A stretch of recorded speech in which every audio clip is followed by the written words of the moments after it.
ലാലേട്ടൻ ആറാടുകയാണ് ആറാടുകയാണ് ആറാടുകയാണ് ഇങ്ങനെ പറഞ്ഞത് ആരാണ്? ആറാട്ട് എന്ന ചിത്രം 2022 വർഷത്തിൽ ഇറങ്ങിയ ആറാട്ട് എന്ന ലാലേട്ടൻ്റെ ചിത്രം, നെയ്യാറ്റിൻകര ഗോപന്റെ ചിത്രം കണ്ടതിന് ശേഷം ഇറങ്ങി വന്ന ആള് പറഞ്ഞതാണ്. ആ ആളാരാണ്?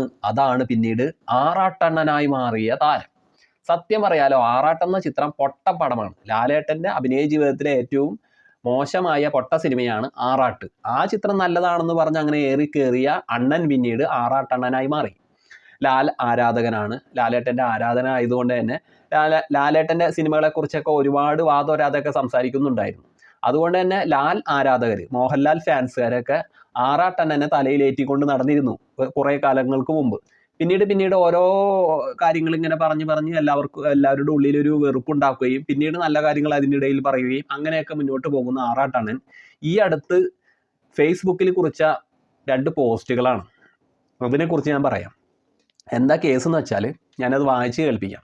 ഇതേ പോസ്റ്റ് ഇവിടെ ഉണ്ട്. മോഹൻലാൽ എന്തിനാണ് കാണുന്ന പിള്ളേരെ എല്ലാവരെയും മോനെ എന്ന് വിളിക്കുന്നത്? അയാളുടെ മക്കളാണോ അവർ?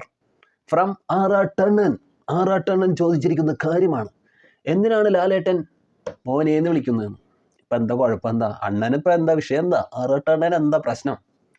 മോനേന്നോ മോളേന്നോ ഇഷ്ടമുള്ളത് വിളിച്ചോട്ടെ, അല്ലാണ്ട് തെറിയോ ചീത്തയോ ഒന്നല്ലല്ലോ, വഴക്കൊന്നല്ലല്ലോ, സ്നേഹത്തോടു കൂടി വിളിക്കുന്നതല്ലേ മോനേന്ന്. പിന്നെ എന്താ വിഷയം? എന്തെങ്കിലുമൊക്കെ ഒരു പൊട്ടിത്തെറി ഉണ്ടായിക്കോട്ടെ എന്ന് കരുതിയിട്ട് എന്തെങ്കിലും ഒരു പൊട്ടത്തരം പറഞ്ഞാലോ? അപ്പം അങ്ങനെയാണെങ്കിലും ഒരു 10-15,000 പേര് കാണട്ടെ, അതൊരു വൈറലാവട്ടെ എന്ന് വിചാരിച്ചിട്ട് തന്നെ എഴുതിയിടുന്ന ലോക പൊട്ടത്തരമാണ് ഇതൊക്കെ. ലാലേട്ടൻ എന്തിനാ? അവരൊക്കെ ലാലേട്ടൻ്റെ മക്കളാണെന്ന്. ലാലേട്ടൻ ആ കുഞ്ഞുങ്ങളെ മക്കളായിട്ട് കാണുന്നുണ്ടെങ്കിൽ അത് വലിയ അംഗീകാരമല്ലേ? ആണെങ്കിൽ ആണെന്നേ, അങ്ങനെ ഇരിക്കട്ടെ, അതൊക്കെ ഓരോരുത്തരുടെ ഇഷ്ടമല്ലേ.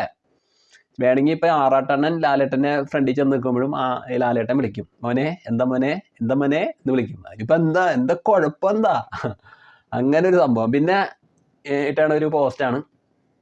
ഈ പോസ്റ്റിൽ കണ്ടു കഴിഞ്ഞപ്പോൾ എനിക്ക് സത്യം പറയാമല്ലോ, അത് അത്ര രസകരമായിട്ട് തോന്നിയില്ല, വളരെ മോശമായിട്ട് തോന്നി. ഒരു പോസ്റ്റും കൂടി ഇട്ടുണ്ടായിരുന്നു കേട്ടോ. ഫേസ്ബുക്കിൽ എഴുതിയ പോസ്റ്റുകളാണ് ഞാൻ ഈ വായിക്കുന്നത്. കല്യാണ വീട്ടിൽ ഇരിക്കുന്നത് പോലെയാണ് മോഹൻലാൽ സ്വന്തം അമ്മ മരിച്ചപ്പോൾ മരണ വീട്ടിലിരിക്കുന്നത്. മോഹൻലാൽ ധ്യാൻ ശ്രീനിവാസനിൽ നിന്നും പഠിക്കൂ, ഫ്രം ആറാട്ടണ്ണൻ. എന്ത് കാര്യത്തിനാണ്, എന്ത് സുഹൃത്തിനാണ് ഇങ്ങനെയൊക്കെ എഴുതിയിടുന്നത്? എനിക്ക് മനസ്സിലാവുന്നില്ല. ലാലേട്ടൻ്റെ അമ്മ മരിച്ചതിൽ അത്രയേറെ വിങ്ങുന്ന സങ്കടം, വിങ്ങുന്ന നെഞ്ച് തകരുന്ന വേദനയൊക്കെ അദ്ദേഹത്തിന് ഉണ്ടാവും. ആർക്കാണ് ഉണ്ടാവാത്തത്?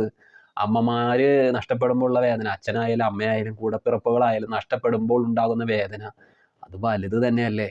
അപ്പം ലാലേട്ടന് ഇത്തിരി പക്വതയും ആ ഒരു പാകതയൊക്കെ ഉള്ളൊരു മലയാളത്തിന് തന്നെ ഏറ്റവും മികവുറ്റ നടനാണ്.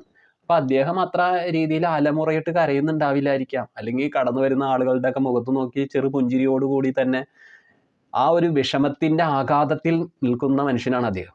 അപ്പം ഈ തരത്തിലുള്ള വാക്കുകളൊക്കെ ഇങ്ങനെ വളച്ചൊടിക്കുകയല്ലേ ഇത്? സത്യം പറഞ്ഞല്ലേ, എന്ത് കാര്യത്തിനാണ്? ധ്യാൻ ശ്രീനിവാസനിൽ നിന്ന് പഠിക്കുന്നത് എന്ത് പഠിക്കാനാണ്? ധ്യാൻ ശ്രീനിവാസൻ്റെ അച്ഛൻ മരിച്ചു കഴിഞ്ഞപ്പോൾ ആ സങ്കടം അടക്കി പിടിക്കാനാവാതെ ആ ചെറുപ്പക്കാരൻ കരഞ്ഞുപോയി.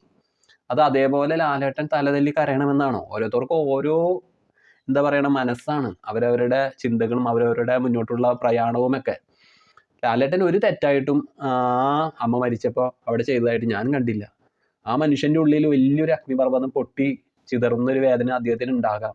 അത് അദ്ദേഹം തുറന്ന് പറയുന്നില്ലായിരിക്കാം. പക്ഷെ അദ്ദേഹത്തിൻ്റെ ലാലേട്ടൻ്റെ മകള് കരയുന്നുണ്ട്, ലാലേട്ടൻ്റെ ഭാര്യ കരയുന്നുണ്ട്, മകൻ കരയുന്നുണ്ട്. അവരെയൊക്കെ താങ്ങാനുള്ള ഒരു തണലായിട്ട് നിൽക്കേണ്ട ലാലേട്ടൻ ആ സമയത്ത് ഉച്ചത്തിൽ കിടന്ന് കരഞ്ഞില്ല എന്നേ ഉള്ളൂ. അപ്പം ഇങ്ങനെ ഇത്ര വളിപ്പൊക്കെ എഴുതി എന്താണ്? അപ്പം സത്യം പറയാലോ, മോശമായിപ്പോയി, മോശം. അപ്പം എന്താണ് പ്രിയപ്പെട്ടവരെ ഈ ആറാട്ടണ്ണൻ പറഞ്ഞതിനെ കുറിച്ച് നിങ്ങളുടെ അഭിപ്രായം? പിന്നെ ഇതിൻ്റെ അടിയിൽ കുറേ കമൻറ്റുകൾ ഞാൻ കണ്ടിട്ടോ. അതിൽ ലാൽ ആരാധകർ, അതായത് മോഹൻലാൽ ഫാൻസും അല്ലാത്തവരും അങ്ങനെയുള്ളവർ അനവധി പേര് ആറാട്ടണ്ണനെ ചീത്ത വിളിച്ച് ഇതൊക്കെ ഇങ്ങനെ കമൻറ്റ് ചെയ്യുന്നുണ്ട്. ഇങ്ങനെയുള്ള പോസ്റ്റ് ഇട്ടേല് അതിൽ നമുക്ക് അതിശയം വിചാരിക്കാനില്ല. അങ്ങനെയല്ലേ ഉണ്ടാവുകയുള്ളൂ. കാരണം എന്ന് വെച്ചാൽ ഒരു മോശമായിട്ടുള്ളൊരു രീതിയിലുള്ള ഒരു എഴുത്താണ് എഴുതിയിരിക്കുന്നത്, നല്ലതേ അല്ല. അപ്പോൾ ഇങ്ങനെയുള്ള സംഭവങ്ങളും പദപ്രയോഗങ്ങളും വളച്ചൊടിക്കലൊക്കെ കാണുമ്പോൾ ആർക്കായാലും കരി കയറും. ആറാടുകയാണ്, ഇപ്പോഴും ആറാട്ടണ്ണൻ ആറാടുകയാണ്.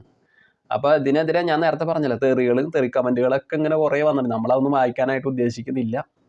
അപ്പോൾ ഇതാണ് സംഭവം. എനിക്കെന്ത് മോശമായിട്ട് തോന്നി, അതുകൊണ്ടാണ് ഞാനിത് ഇങ്ങനെ വീഡിയോയിൽ ഉൾപ്പെടുത്തിയത്. അപ്പോൾ എന്താണ് പ്രിയപ്പെട്ടവരുടെ അഭിപ്രായം?